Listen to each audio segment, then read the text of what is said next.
This is the scariest found footage horror movie ever made, but it's not what you think. In 2008, a group of friends set out into the woods to make a scary movie. They had no idea that this was going to be the last thing they ever did. This is the story of those who entered the woods and never come out. As night fell, a chilling wind swept through the trees and an ominous silence descended upon the forest. The crackling fire cast long, dancing shadows on the faces of the 5 friends huddled around it. The camera sat abandoned nearby, recording the flickering flames. The faces of the group were illuminated by the firelight, their expressions a mix of excitement and trepidation. They had come to this isolated spot deep in the woods to do something crazy. To spend the night alone in the woods and capture any paranormal activity on camera. But now, with the fire dying down and the darkness deepening, their bravado was starting to fade.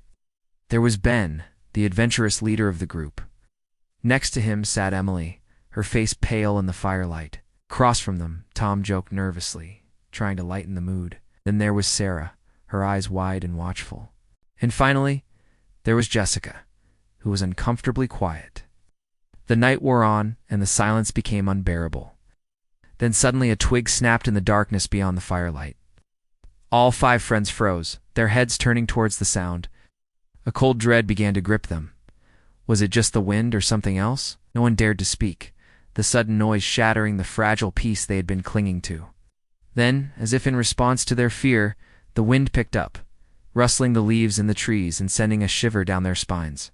Sarah, unable to bear the tension any longer, broke the silence. Her voice was barely a whisper. "I don't like this. We should go," the others murmured in agreement, but the rational part of their minds knew that staying together and keeping calm was their best chance. But as the darkness deepened and the hours ticked by, their courage ebbed away. Then, as if the forest itself was listening to their fears, another noise echoed through the trees, closer this time. It was a low growl, animalistic and menacing. The friends clung to each other, their laughter from earlier replaced by terrified whimpers. The growl came again, and this time they could hear heavy footsteps crashing through the underbrush. Panic surged through them. What was out there in the darkness? The fire, now reduced to embers, offered little protection. Their flashlights, pathetic beacons in the vast darkness, revealed nothing but the trees that loomed over them like gnarled skeletal fingers. And then they saw it. Emerging from the darkness, its eyes gleaming like twin points of light. The creature took a step forward, and then another, revealing itself more fully in the firelight. It was tall and gaunt, its skin stretched taut over its bones. Its face was a mask of misery, its eyes filled with an ancient, unspeakable sadness. Terror froze the friends in their places. They had never seen anything like it before. It moved closer, its footsteps soft despite its size. It reached out a hand, long and bony, and touched Emily's arm. She screamed, recoiling as if burned. The touch sent a jolt of electricity through her, paralyzing her with fear. The creature's head turned slowly, its eyes fixing on each of them in turn, its lips dry and cracked, curled into a semblance of a smile, revealing teeth that were long and sharp like fangs. Then it spoke, its voice a raspy whisper that seemed to slither through the trees. "Run," it rasped. "Run away." Its words hung in the air, heavy with menace. As if understanding the urgency in its voice, the friends scrambled to their feet and ran. They burst through the trees, crashing over logs and stumbling through the undergrowth. Behind them, the creature's laughter echoed through the forest, a sound that chilled them to the bone. They ran blindly, desperate to escape the clutches of the forest and its terrifying inhabitants.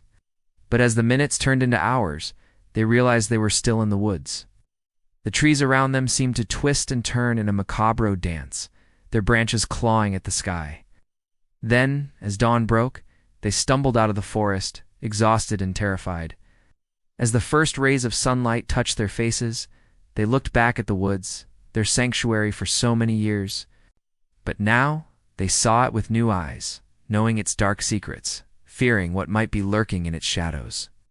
The friends vowed never to return, never to speak of what they had experienced.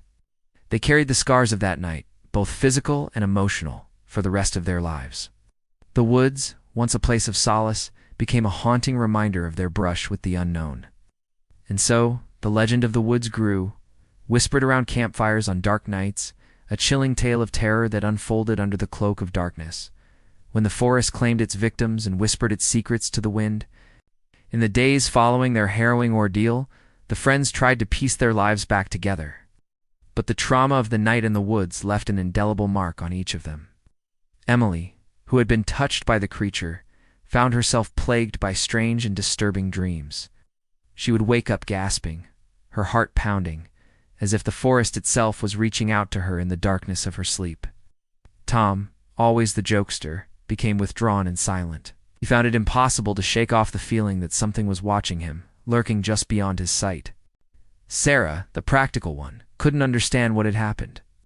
She questioned everything she thought she knew about the world, wondering if there were things beyond human comprehension that were best left unknown. Jessica, the quiet one, surprised them all by becoming fiercely protective of Emily, standing by her friend without a word of explanation. Even Ben, the adventurous leader, couldn't shake off the memory of the creature's sorrowful eyes. The carefree spirit that had led them into the woods was now a shadow of its former self, haunted by the knowledge of what they had encountered. Their friendship, once their solace, now felt like a burden. Each one of them was trapped in their own personal hell, unable to escape the memories of that fateful night. Days turned into weeks, but the forest didn't let go of its prey easily. It reached out to them in ways they never imagined possible. Strange occurrences began to plague their everyday lives. Unexplainable events that defied logic and reason, leaving them questioning their sanity. One night, Emily awoke to find her room filled with the scent of pine needles and damp earth. It was as though the forest had invaded her dreams, suffocating her with its musty aroma. She sat up in bed, her heart racing, trying to shake off the sensation. But the smell lingered, refusing to dissipate. Then there were the whispers. They seemed to come from everywhere and nowhere. When she closed her eyes, she could hear them, slithering through her mind like the creature's raspy voice. They spoke to her in a language she couldn't understand, yet somehow she felt their meaning. They were taunting her, reveling in her fear. And then there were the visions. They came unbidden, unwanted, crashing into her consciousness, like rogue waves. In one vision, she saw Tom standing at the edge of a cliff, the wind whipping his hair as he stared into the abyss. In another, she saw Sarah sitting by a lake, her reflection staring back at her with vacant eyes. In another, she saw Jessica walking into the woods, her back to Emily, and she heard the creature's voice. "She belongs to us now," Emily cried out, jolting back to reality, only to realize that the visions weren't just visions. They were premonitions. One by one, her friends began to disappear, vanishing without a trace. First it was Tom, who simply walked out of his house one morning and was never seen again. Then it was Sarah, who after seeing her vision, drove to the lake and never returned. And finally, it was Jessica, who after hearing the creature's voice, went into the woods and was lost to the forest's hungry embrace. Emily, the sole survivor, found herself hunted, not by the creatures of the forest, but by its whispers. It taunted her, telling her she couldn't outrun what was coming for her. She was next. In a desperate attempt to escape the suffocating grip of the woods, she fled her home, seeking refuge in a distant city. But wherever she went, the forest followed. The whispers echoed in her ears, reminding her that she couldn't hide, that she couldn't outrun what was meant to be hers. Then, in the dead of night, as she slept fitfully, the whispers grew louder. They told her they were coming for her. They told her she couldn't hide forever. And as the first rays of dawn crept through her window, she heard them. At her door, she opened her eyes wide with terror as the whispers turned into screams.